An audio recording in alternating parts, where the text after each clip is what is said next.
Hello and welcome back. Today we're talking about competitions in the UK. We're going to cover everything from why you would go to a competition, how to enter a competition, what to expect when you get there, the different types of competition you can enter, and everything from dress code to equipment. Okay, so let's get started. Now, why would you want to compete in a competition? The obvious reason is to win something. Now, depending on your level as an archer, you might not be expecting to win something, but you'd always like to win something. Another reason would be to get a UK ranking. I've already covered the UK ranking system in a different video, so if you're interested in getting a UK ranking, check that video out. Social. The social aspect of archery is fantastic. Generally, you will be on a target with at least 3 other archers. And interacting with others throughout the day. So there is a huge social side to competing. You meet people that you didn't know from different counties, clubs, regions, and some of the best people I've met and some of the best experiences I've had are from meeting people at competitions. Now, fitness is another aspect that some people might gravitate towards, just because shooting all day for 144 arrows, 72 arrows, it can take quite a lot out of you, especially mental fatigue as well. So it's a good place to build up some fitness if that's what you're interested in, without having to do an ultra marathon. Another reason is some people just want to go and collect badges. Now, if you get a certain score at a certain competition, you are eligible for a badge, and some people like to collect the badges. Now, World Archery and Archery GB have their own badge schemes, and they're free, which is great. All you need to do is at the end of the tournament or at the end of your qualification, you need to go up to the tournament organizer or the judges tent, and there's a little box that you fill in, and you just write what badge you want, and you will be able to claim it. If you're stuck, ask the judges what badge you can claim, and they will have it all on a little bit of paper, and they will help you out. No problems. Okay. Now, I also want to cover why people don't compete. The main reasons I've been given is that people can't find any competitions in and around their area. They won't know anybody there. They're worried about their performance, or they're just looking to sort something out before a competition. I'm going to tell you where you can find all the competitions, so that's not a problem. I didn't know anybody when I went to my first competition. I was completely alone, which was brilliant, because people came up to me and they talked to me, and people are exceptionally friendly at these competitions. If you're quiet and shy and introverted, then that's fine. People will leave you alone if you want to be left alone. If you are like me and slightly extrovert, just slightly, you can go up and you can start the conversation and you can talk to people, and people will talk back to you. There's nothing people love more than talking to each other, which is really, really nice to see. Now, the whole worried about performance thing is just a kind of, you don't know till you go. Why are you going? Are you going to have fun? You basically identify why you're going, and if you are worried about your performance, just get out there and do it. Just because you need to get your first one out of the way, if that's something that you want to do. The whole, I want to sort something out, form, equipment, perfection is the perfect form of procrastination. Okay, you are always going to want to perfect something. If you get like a perfect 600 on a Portsmouth and you still don't want to compete because they weren't all in the compound ring, then competing might not be for you. But basically, the only way to test things out, form, equipment, is to get them into a competition to see if they're robust enough. So if you're trying something and you're working on something and you need to see if it's working under pressure, get in a competition and use it. Because that's the only way, if you know that if you're going to be performing to the best of your ability, if what you're working on is correct, then that will happen for you. Now, where do you find competitions? That's the big one. Archery GB website. There is a section where literally you have just to find a competition. They've revamped it recently, so it's quite intuitive and quite nice to use.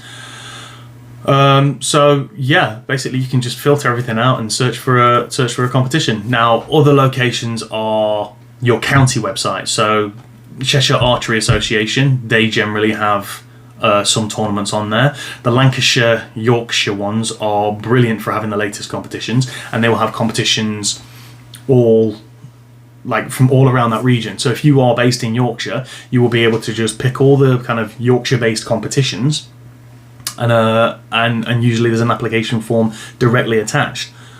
Club websites. If you have your own club, if you know of a club, go to their website, because they might have some tournaments directly related. They might have some tournaments directly linked onto their website that you can apply for straight away. And the other way is word of mouth. So if you know someone who competes, ask them what competitions they're doing. Ask them where the application forms are.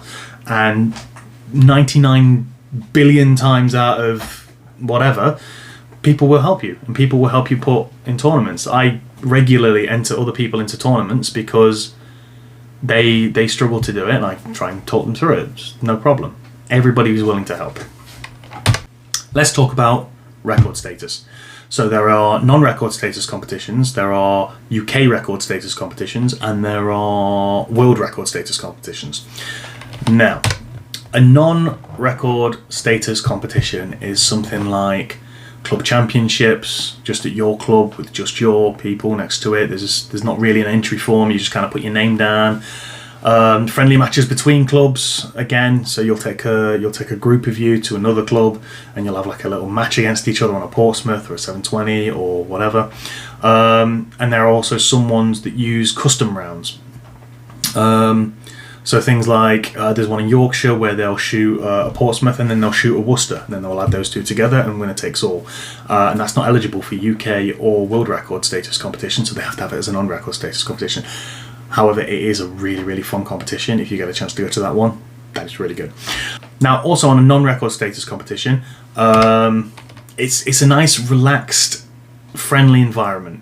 It's basically like kind of like a nice entry into competitions. Sometimes there will be a judge present, but there doesn't have to be. There just has to be a field captain. You can't claim world records. You can't claim national records or European records. But sometimes you can claim county records depending on the county. And the rules are generally followed under the discretion of the organisers. Now, UK record status matches. In my experience, my county matches have been UK record status, and most of my Archery GB rounds have been record status. Now that's 5-zone scoring, so that's imperial, so that's everything in yards. You can get World Archery rounds that are a UK record status competition, but these tend to be like double 720s. They're not anything with a head-to-head component. So the rules are a little bit tighter. Generally there is a timing system in use, so that's 4 minutes for 6 arrows and 2 minutes for 3 arrows. Okay, the minimum requirement for a UK record status is a national judge to be claimed. You can claim Archery GB badges and classifications, but yeah, it's usually the Archery GB round with a 5-zone scoring. Now, a world record status is generally the flagship competitions of the UK. So you're looking at the national tour, most world archery rounds, so the WA 1440, WA 720 and WA 18, they're generally world record status. British Target Championships or anything with a head-to-head component is generally world archery world record status, because they have to follow the world archery shooting rules, which will be linked in the description, as will the Archery GB shooting rules, which generally follow the UK record status. Okay? Now, world record status follow a strict world archery rules. Each end is a timing system, usually based on either traffic lights or sounds. So, for those of you who've never done timing before, you will shoot outdoors, you will shoot 6 arrows in 4 minutes. Okay, so you will hear, similar to the whistle commands that you usually use at a club, except it will just be a big buzzer. You'll be able to claim world, European, national and county records, should be. There are a World Archery complete badge system that you are able to follow. It's really, really cool. And again, it's free, so you can go to a tournament organizer and say, what badges can I claim for this score? And they will give you a list of badges that you can claim, and then you just sign a sheet, and the badge will be posted out to your address, which is fantastic. Kudos to World Archery and Archery GB for doing those kind of things. And your equipment will be checked by a judge before the shoot, but we will go over equipment checks a little bit later on. How do you enter the competitions? Now, if you are entering a non-record status competition, you will be asked possibly for your name, email address, and maybe a fee. Okay, so they're generally between like £5 to £10, just a very kind of small fee just to help run the sessions. On a World Archery or UK record status competition, you could either have to apply via the Sport 80 website, or you will have to apply via email and filling in a form. Okay, so what we're going to do is we're going to go through a form and we're going to fill it out just to see what you would have to do. Okay, so this is an entry form that we're going to fill in. This is for the Spinners Mill tournament, which is a UK record status WA18 tournament. Okay, so very, very simple. You get told exactly what you're going to be doing. You get told exactly when you're going to be doing it. You get told where it is. The officials, Lady Paramount is just someone. I don't actually know what a Lady Paramount does, or she sometimes gives out awards. I don't know why you need one. I think it's a traditional thing. So when someone says Lady Paramount, just smile, nod and clap, because they're doing a great job. The judge in charge usually get a head judge. All your questions should be based at this person if you've got any big concerns, but any judge on the day will be able to help you out. Very, very basic stuff. So you'll be able to, there's an email here where you can ask any questions, or you can send your entry form into. Here's the entry information, the fee. It's usually cheaper for juniors. So if you're young, fantastic. If you're old, unlucky. All entries to receive by that. So there's usually a cut-off before you've got to apply, which is, for this, it's 9 days before. Seems reasonable. GNAS dress regulations. GNAS rule 307 applies. All that means is basically no camouflage, no olive drab, and proper shoes. That's pretty much it. Oh, no sleeveless tops. So that's pretty much it. If you follow those 4 rules, pretty much whatever you wear is pretty fine. Oh, except blue denim as well. You can't wear blue denim. I don't know why. Basically, you can pay either via check in the post, or you can do a bank transfer. So there are multiple ways to pay. I think the only way you can't pay is via cash, which most places are going cashless these days, which is fine. Usually you have to register if you want to take photographs, and then it will give you the timings. So for morning session, sighters start at 10 AM. Okay, now if you've looked at all this information, you've decided, okay, I'm free on this day, I've got the money, I can send it all in, I know what I'm doing, then you need to fill in the application form. So in the Mr., Mrs. or Miss category, for some reason you're not allowed to be a master in this place. Just fill it in the first box. Archer's name, if you don't know your own name, I have concerns for you. Club, if you don't know your own club, I have less concerns for you, because some clubs are a bit strange about their names, but you put your club name in here. Bow type can be anything from bare bow, recurve, compound, longbow, traditional, whatever they are, whatever categories they're allowing, that's where you would put it in. AM or PM, you get to choose wherever you want to shoot, in the AM or PM. A lot of people like shooting in the afternoon because that's when they'll get the results. Some people, like myself, shoot both sessions just for fitness, just to keep shooting, because I love shooting, and just have more opportunities to break records, to do all sorts. Now your GNAS number is actually your Archery GB number. Okay, so this is your Archery GB card, and you will find your Archery GB number somewhere. So, and this here is your Archery GB number. You can also find that number on your Sport 80 profile, if you know where your Sport 80 profile is. Male or female, if you don't know whether you're male or female, look down. Junior or senior, if you are under 18, you are a junior. If you are over 18, you are a senior.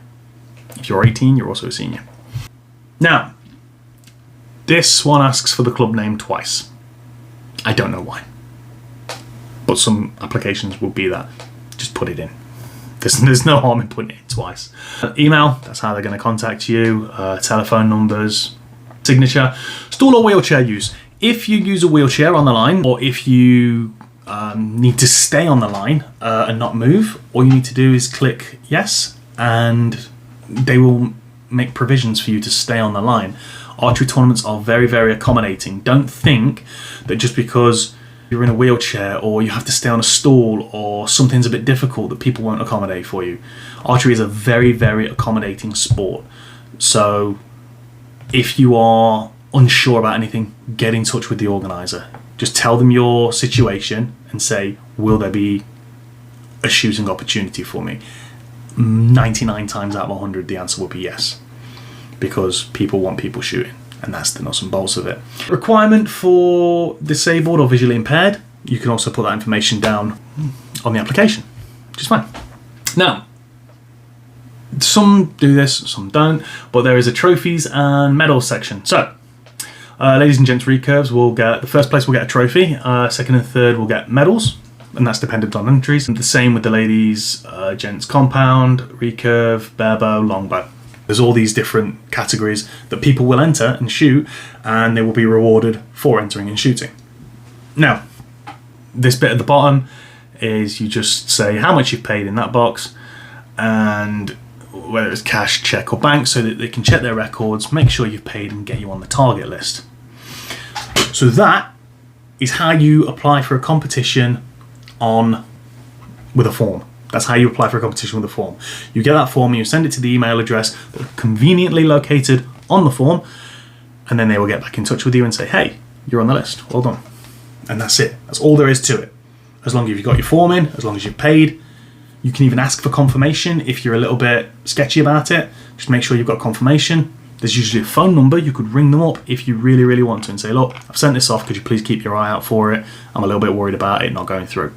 And then that will be fine. People will help you out. Now, the next one is the Sport 80. Now, Sport 80. For those of you who don't know, Sport 80 is the platform that all your World Archery GB stuff is kept on. So any courses that you enter, any competitions that you enter, you will be able to manage from this platform. Let's see if I can find a competition to enter. Okay, so if you find a competition on Sport 80 that you're interested in competing in, that has the applications via the Sport 80 website. So once you are logged in, go to the events page, search for a competition, and then click on that competition and it will say enter now. Now, as soon as you press enter, there should just be your name. I have a big, massive, long list of names because I've been in charge of entering county teams. That's why I have a large list of names. Now, basically, you just enter, you press add athlete or add, and then you'll get this pop-up window. Now, this pop-up window, you have to tick the entry that you want to enter, because sometimes there's multiple entries that you can do. You get your age group and category. You also get the bow style that you want to shoot with, so make sure you get that one right, and whether there's any extra requirements. So once you've done all of that properly, you are asked to complete a code of conduct, which basically says, I will be a good person. And that's pretty much it. It's just, I'm going to follow the rules, I'm going to do everything properly, and I'm not going to cheat. And that's as simple as it is. And if you want to complete that, you click checkout. You will go to checkout. It will give you, and then it will give you a chance to go through and complete your purchase, very much in a way that you would buy anything offline. Okay, so you'll put in card details, and you will, and then you will get a confirmation email. Okay, so you need to make sure that you go to checkout, otherwise it won't do it. But that's how you apply for something on Sport 80. Okay, I hope that made sense. I hope it's helped. Some people have their own versions of this on their own websites. I know a few of the Yorkshire clubs, they have applications on their website where you will go through the same process pretty much. So you will select what round you want to shoot, what discipline you want to shoot, and you will go through and you will buy it like you're buying something off Amazon. Some clubs use Eventbrite as well. For those of you who haven't used Eventbrite, it's just like a ticketing system. Very, very much the same. You will select all the stuff and you will buy it like you're buying something off Amazon. or off any other website that you've purchased stuff off. Usually there is the option to do a normal form as well, the one we went through before, but a lot of places now are doing it online because it's easier to take the payments, you don't have to go through the checks, and it's a lot easier for clubs to organise their tournaments, which is great. The more tournaments we can get out there, the better. Okay, so that's how you apply for something online. Any questions, just ask below. Okay, right, let's discuss what happens when you actually get to a competition. So the first thing you'll need to do is let someone know that you are there, that you have turned up.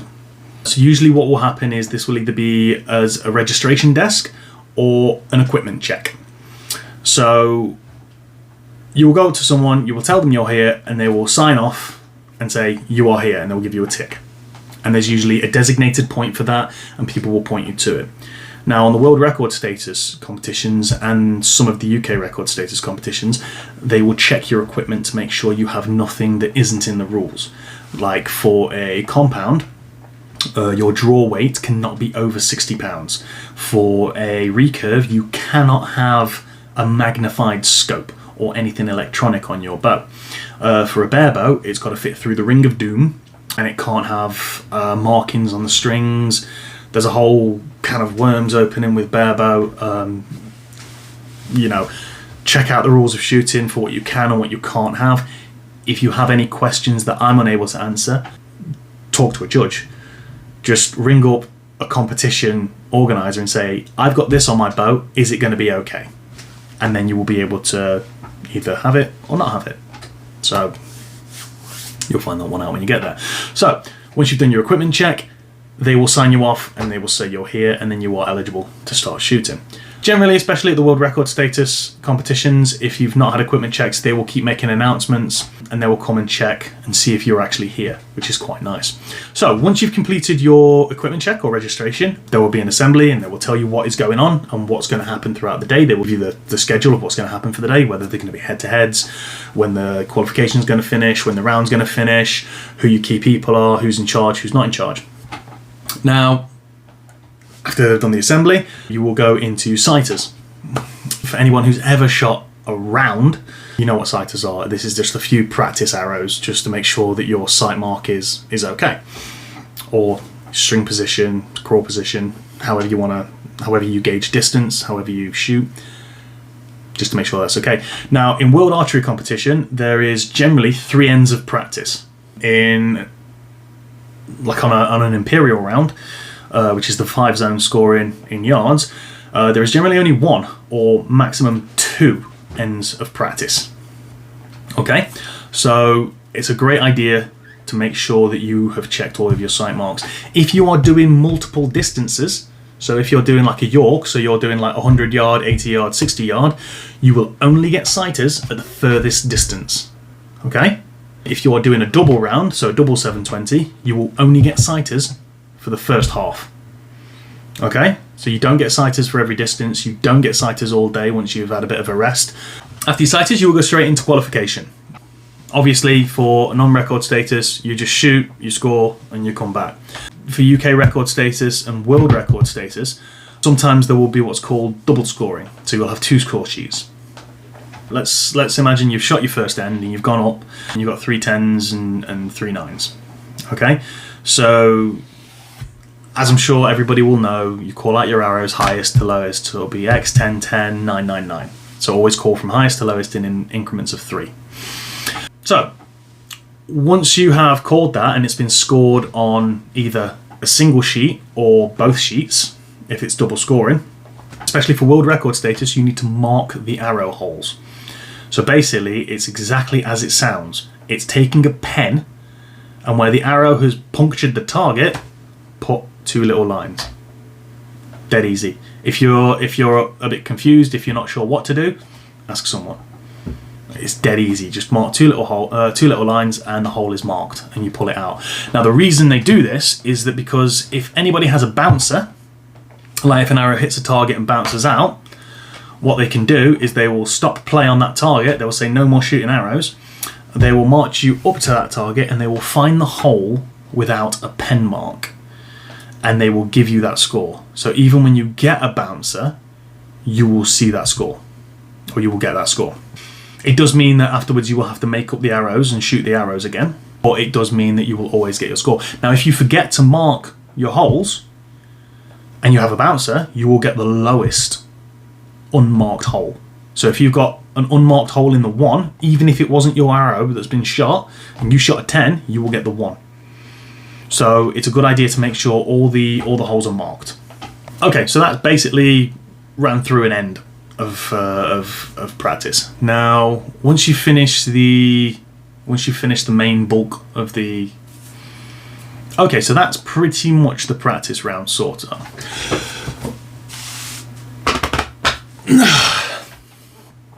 Okay, so that's pretty much the qualification or the round sorted. If it's just a single round without head-to-head, then you'll be finished. You'll be done, no more shooting, you will pack away and you will gather round for the medal ceremony, which basically tells you who's won and in what position.